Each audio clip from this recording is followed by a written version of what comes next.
Finance Committee of Vassar City Council will come to order pursuant to public notice. Kat, can you call the roll, please? Yes. Barstow. Here. Hicken. Here. Carter. Here. Great. Okay, Mr. Nicholson, does the Finance Department have an agenda of items for us this evening? Yeah, we posted the agenda. The two items that we have on there, the first is to talk about the 2020 budget schedule, Okay, and the second thing will be to talk about the police station project. okay. So fellow members of the Finance Committee, have you had a chance to see the proposed budget schedule for the 2020 budget? I have seen it, I have not I'm trying to- thoroughly. It pretty much follows the same path that we've used the last couple of years. Probably the biggest thing is we're looking at September 23rd for a budget workshop, so that would be the only question as far as getting council direction on when you guys would like to hold your workshop. So that'd be a special, you're talking a special meeting, Yeah. Jamie, September 23rd. That's about when we held it last time. It was about Okay. the third week in September. I think that worked fine last time. It did. It's early enough in the procedure to, And I know this conflicts with something on Mr. King's personal schedule every year. My wedding anniversary, When's your wedding anniversary? September 22nd, and we will be in Florida. Okay, for the week, Yeah. okay. Do we want to change that to the week before? I mean, Well, the week before is our regular meeting. Our regular meetings I have in September are 3 and 16. We got a Labor Day in there. So I say we put on the 23rd. Mr. King's, we've done without Mr. King, so in the past, so. We do have an extra Monday and that's in September this year. We have on the 30th, so. we could do that. I think that would work. That would be Okay. the year. Well, let's do it anybody have any problem doing it on the 30th? no, No? I think that's a good Ms. one. Carter, that's 30th of okay. what? Of Great. September, I have of nothing September, okay. Either way, we're gonna have back-to-back, back-to-back Mondays, but it wouldn't matter when we do it. Okay, so September 30th then. Appreciate that. Okay, great, we'll present that, well, we haven't really ever presented formally to council, this is more the administration. BJ, any problems with getting your, department heads to, No, we're actually gonna get started in June, as you can see, with the CIP Right. stuff, which, Okay. typically is the majority of the work that goes into the budget. Then we'll follow up with the operations, so that certainly is not gonna be a problem having it done. I anticipate we'll have it done prior to that. A lot of the department head work is prior to actually giving it to Jamie, and then Jamie's the one who has to input everything, but I think an extra week or 2 weeks even, a week would be good for you. I think we'll do fine with this schedule. Okay.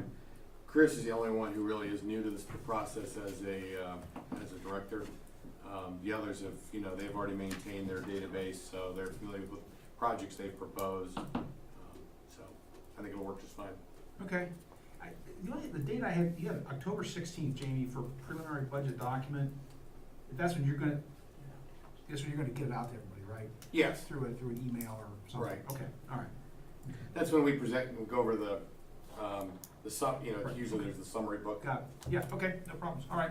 Well, let's, any more discussion on the budget schedule? 'Cause no? One question. Yes, This will be a meeting of the full council, yes. Yeah, Okay. full council, September 30th, special meeting. special meeting. Mhm, right. Do you know, anybody have an idea what time they want to start? I think in the past we've started it at 6. We have. Is that okay? I think that's been okay with everybody. To go through the entire thing takes some time. so It takes some makes a lot time, of and we sense. don't, we don't have committee meetings or public hearings or anything like that. We can start at 6. Okay. Very good. Thanks, Kathy. I will just need a letter from the mayor. He will get you one. B. The letter B. Okay. What's the letter? Jamie, so talk to us about the police station funding project. Okay, we now have all the change orders. We've gone through it and reconciled everything. Couple things, we had the supplemental on for the $14,000 for the information technology. Part of the issue was that was not encumbered at year end. And so as a result, that's why we have the supplemental. But when we were doing that process, I wanted to make sure that we understood exactly where we were with the project. And if you look at, there's a reconciliation on the second full page. Basically, the original contract amount, you see at the top, is $4,253,000. It's a two-page spreadsheet looking thing. And this laundry list of change orders, there were 67 total change orders. Some were canceled, some were no dollar change, some were increases, some were decreases. The net amount of that was $216,629 to Robertson. So our contract with Robertson ended up being $4,469,829, all into Robertson. Then there's the soft dollar costs, and those are the costs for anything other than to Robertson. And you see, I identified the major ones: furniture for $134,000.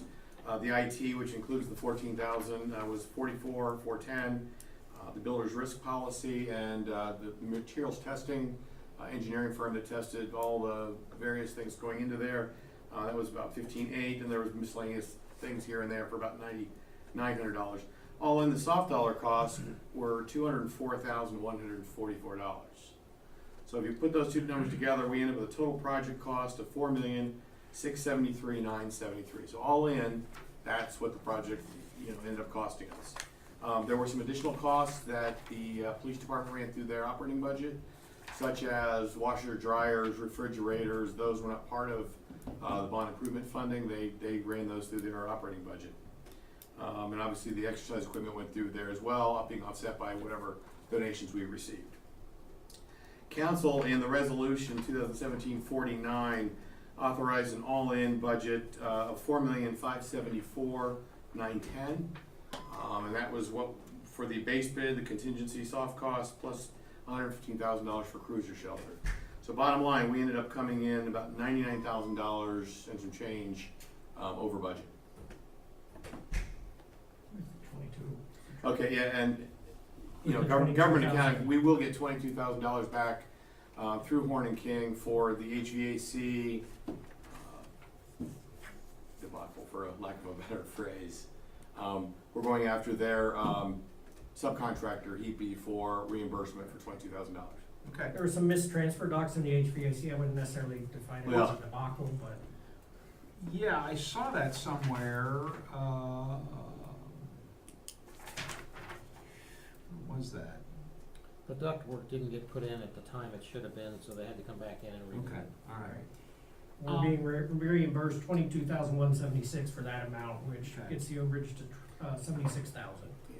Have Horn and King confirmed that? Yes. And they've asked me to invoice them, and I have invoiced them, and they'll go back to HEPE and the engineering firm and get that money from them. Okay. And HEPE has already agreed to pay that amount as well. I guess the questions that I have are from, somebody who's not a construction guy and has not been involved in building something. I guess the one that stuck out with me was the last one on the first page. $2,143.92 for unsuitable soils in the parking lot. I don't think that's our fault. I mean, I think, Yeah. We're responsible for that as they start excavating. There are soil samples done, but it's not of the entire site. okay. And when they started to get into an area back for the cruiser shelter to go in, they found an area 15 by 15 or something that did not meet the testing, was not approved as suitable soils to put hardscape on, park on. So they had to bring in something? They had to bring in soil to stabilize it. Okay, The old stuff out. all right. It just doesn't say that.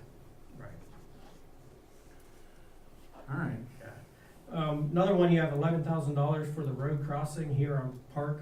That was my next one. Yeah, $10,000 for water line utility at road crossing and $11,000 for the sanitary lift installation. Right. As we started doing the crossing, the concrete base under Park Avenue is much thicker than originally anticipated, which at the end of the day, I think is a good thing, because we're gonna have a good road once we repave it. But it took additional man hours to cut through that and excavate it and reinstall the thickness on that concrete. Okay.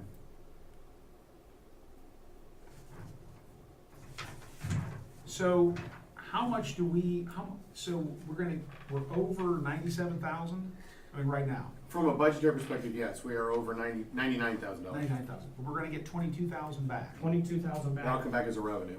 So, from. right, so we're over, I mean, we're gonna end up being over Net. 75,000, 77 75,706. on a $4.6 million project. Right, Okay.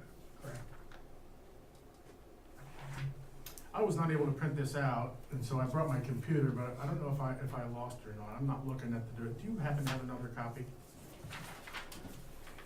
Thank you, Todd. I memorized mine, Tim, so you, Go to line 32.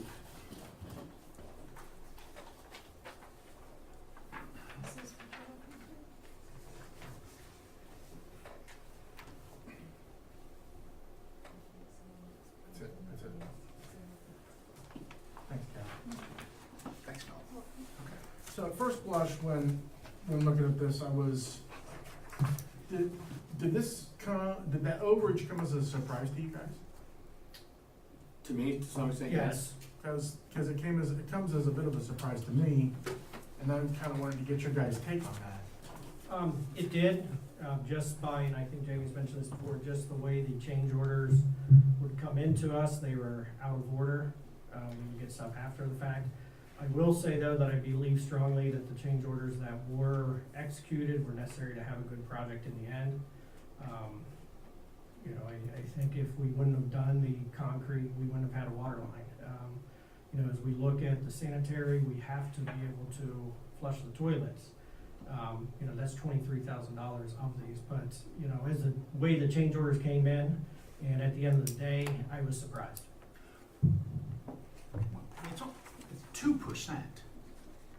But at the same time, it's over, Todd, I can It's over, I mean, but recognize it's that. not, it's, I guess my question is, when you say they came in after the fact, meaning they would make the changes and then invoices?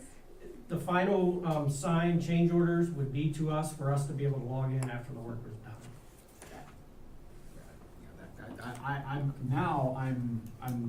I'm thinking no.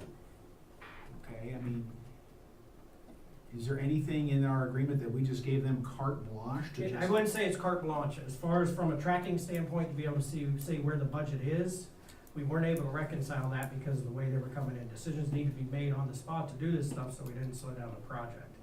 I don't believe it is a carte blanche type of thing to go do this stuff, but as we were reconciling this, and I know Jamie had this struggle as well as did I, we would get 3, we would get 50, we would get 6, we would get 12. To try to run all these things and try to reconcile it was just very difficult to do as we were going through it.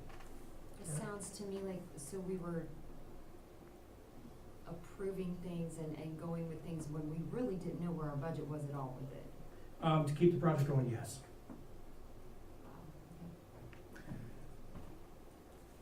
Mr. Hager?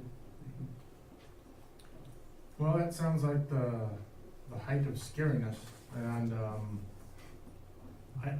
in one sense, I agree, 2% is something that you would expect. On the other hand, I know that at different times, hearing brief thumbnail sketch updates from you guys as to how it seemed to be going, I thought it would be a little closer to 0 than 77.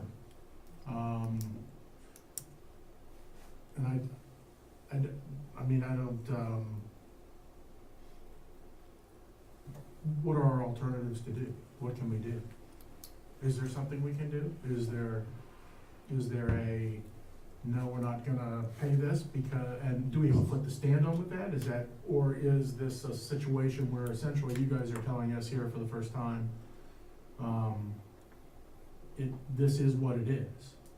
You know, the car's in the garage, and the keys are in the ignition, and this is what it is. And then my second question to that would be, what are the ramifications? Can we find 77? Does it mean that we are gonna have to sell a squad car? Does it mean that we're gonna get in trouble?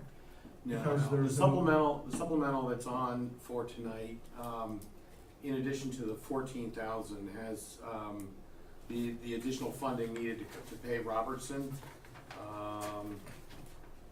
And it's, 87.8 that we need, additional appropriations. But we can't take it all out of the bond improvement fund, because obviously we borrowed $4.6 million. So we can't pay more than $4.6 million when we only borrowed 4.6. So the remainder is coming out of the police operating fund. There's 36.8 that's gonna come out of the other operating funds. And it can be supported. And 51,000 will be coming out of the On improvements. bond improvement fund. The 51,000, that's leftover bond improvement money, and then Yes. the rest. Yes. I guess I would offer this, you know, this is the first time we've done a project like this. And so, I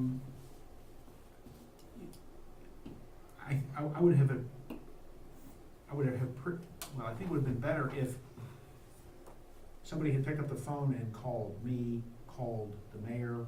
Tim, I think, was council president at the time. I think I was vice president, and said, hey, we got kind of a problem here with the way Robertson is doing this. They're just throwing these change orders at us, and they're doing things. They should be getting our approval, because I think we would have brought it up in council and had Robertson come in and say, hey, time out, okay? I struggled with that through the entire process because I couldn't Just Reconcile. pick up the reconcile phone, numbers.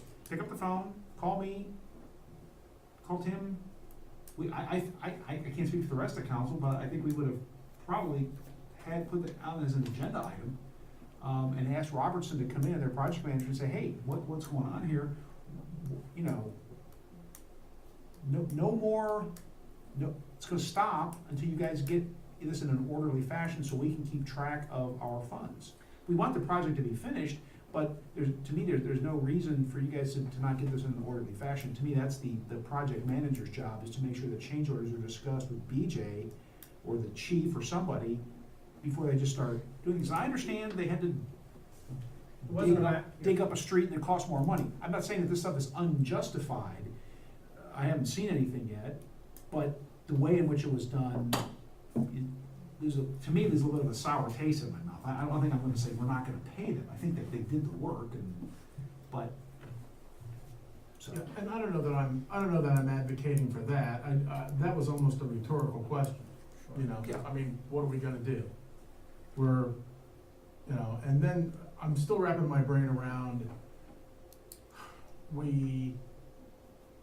the bond amount that we took out for this covers all but 36.8 of it?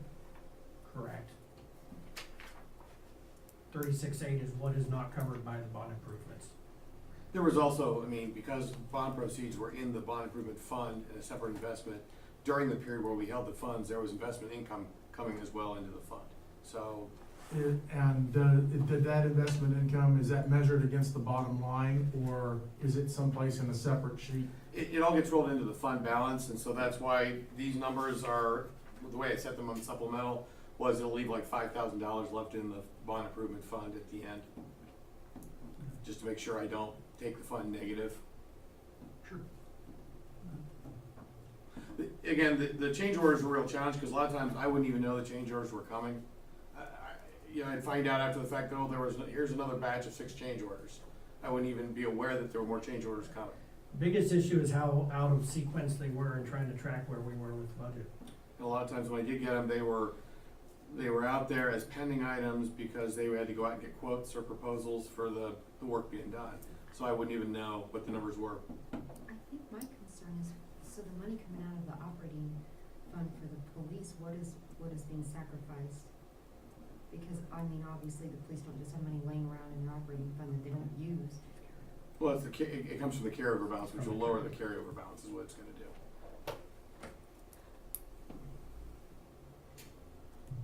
May I speak? Okay, sure.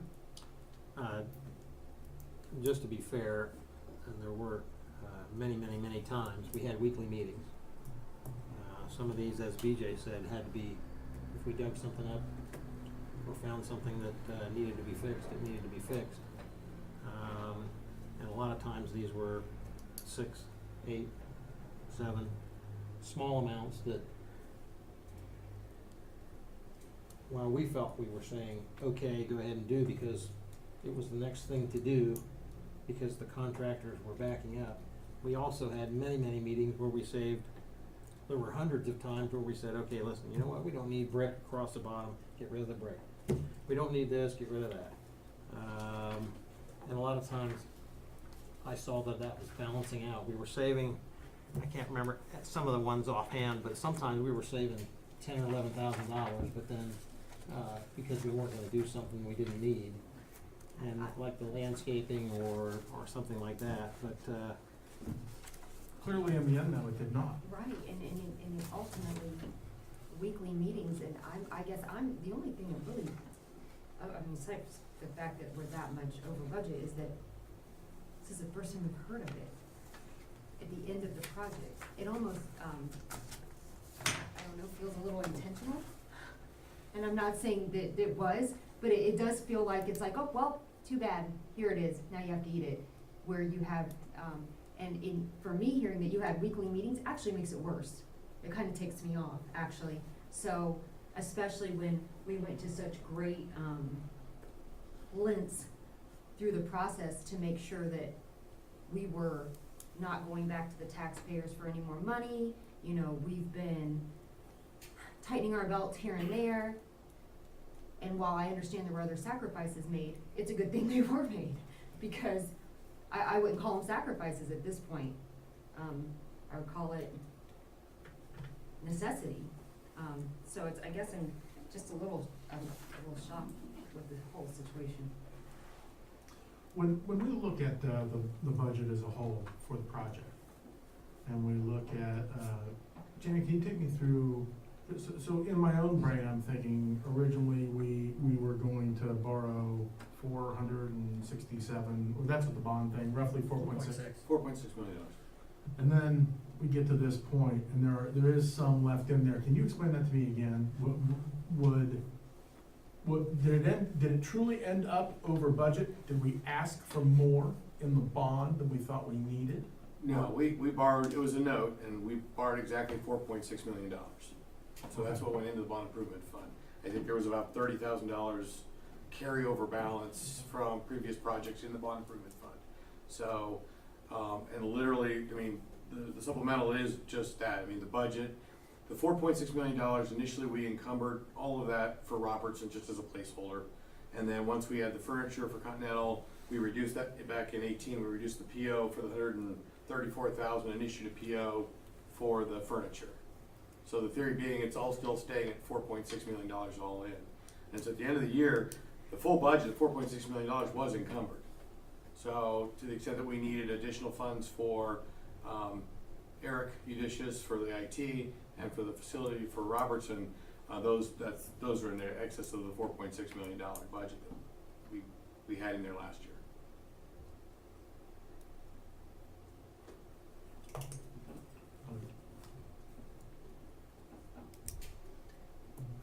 I guess I feel a little like Ms. Carter. I mean, we were being told all along, oh, we're under, and then we get to the end and find out, oh, no, we're over. And the good news is not by a lot. It's not like this is gonna cause a ripple effect across the budget. It's just that I again, go back to going forward, I anticipate we may do this again, okay? We may do this again. So in the future,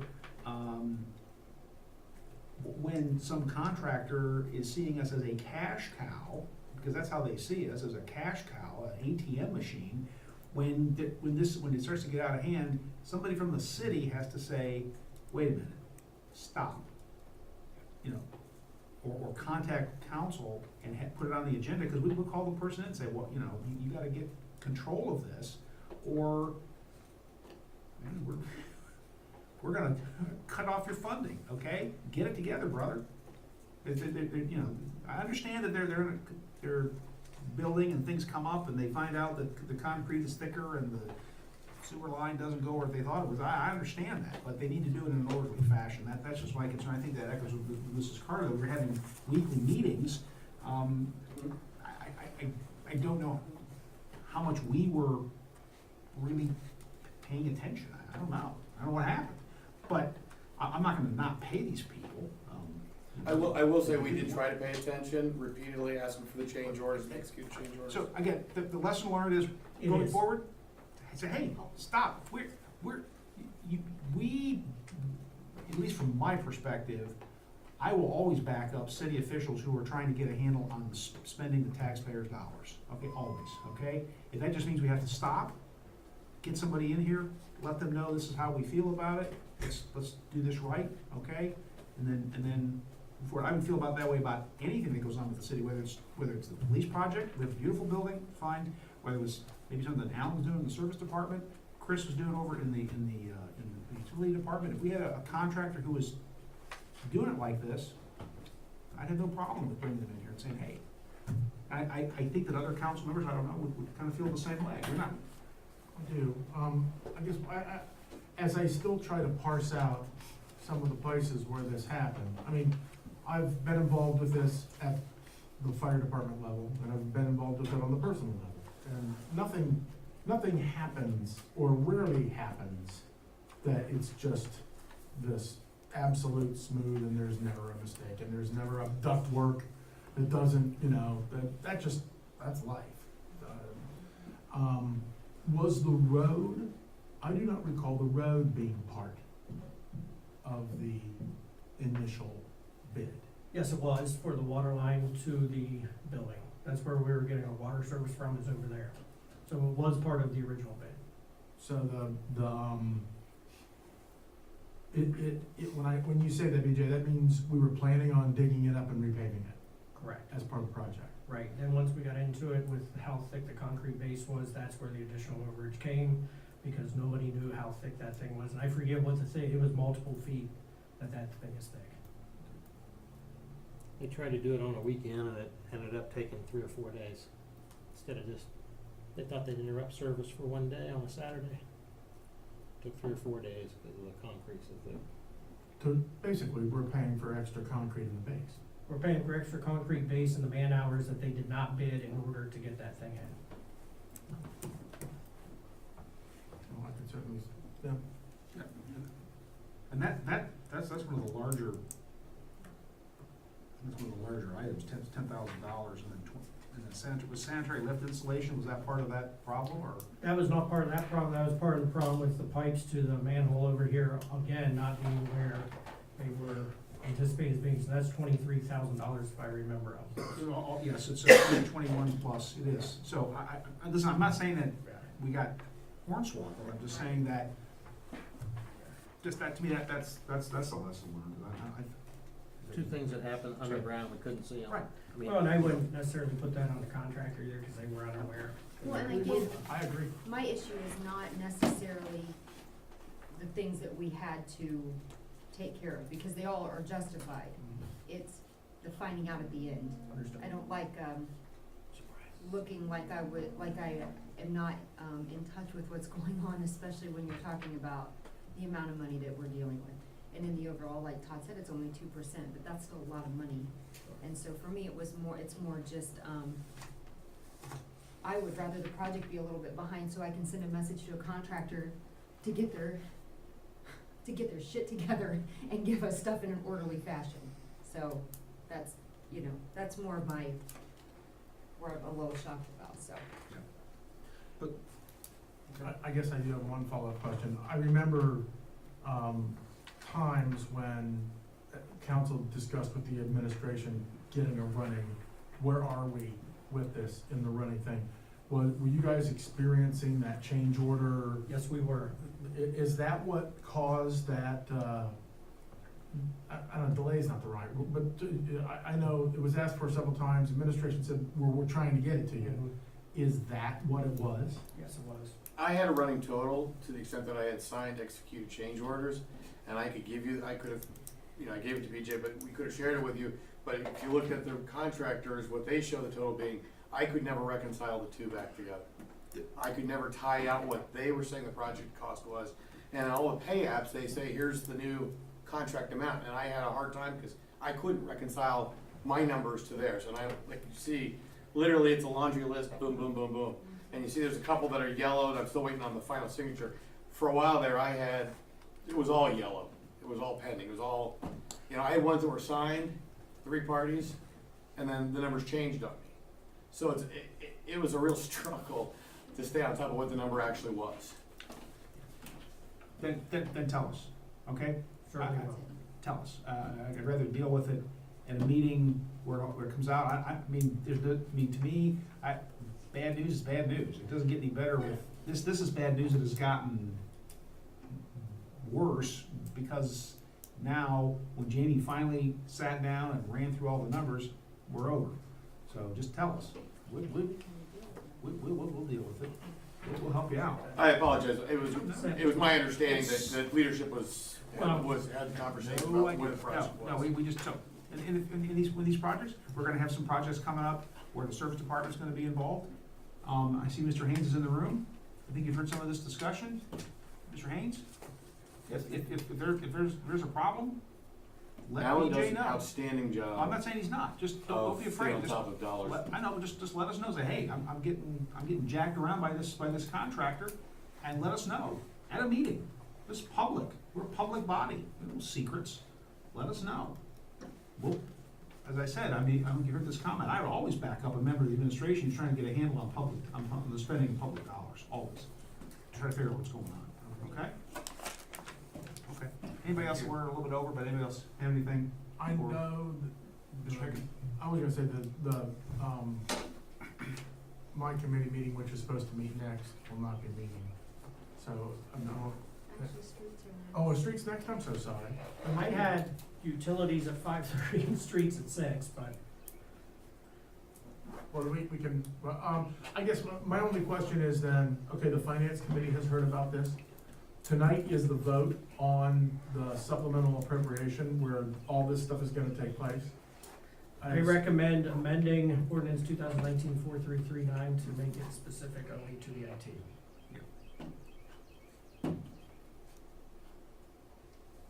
So council of the whole can be here. I mean, yeah, 4339 got amended, got introduced to do IT and this supplemental we It will be were introduced. discussing. Or, yeah, that's how it's formatted, but at last council meeting, our direction was just do an ordinance with IT, but it got combined. So I'm not, if we wanna do expedited, I'm not gonna vote to expedite it, we won't have enough votes. Because I think that we only have 5 members. I think that to me, the police budget is important enough that it be discussed, 3 times and that it be discussed by council. That's just my view, so I would not be in favor of an expedited, ordinance for the police budget. So, anybody have anything else? No, Ms. Carter, second. So, move to adjourn. Second. Kathy, the call roll, please. Barstow? Yes. Hicken? Yes. Carter? Yes. Meeting adjourned. Section into the other one.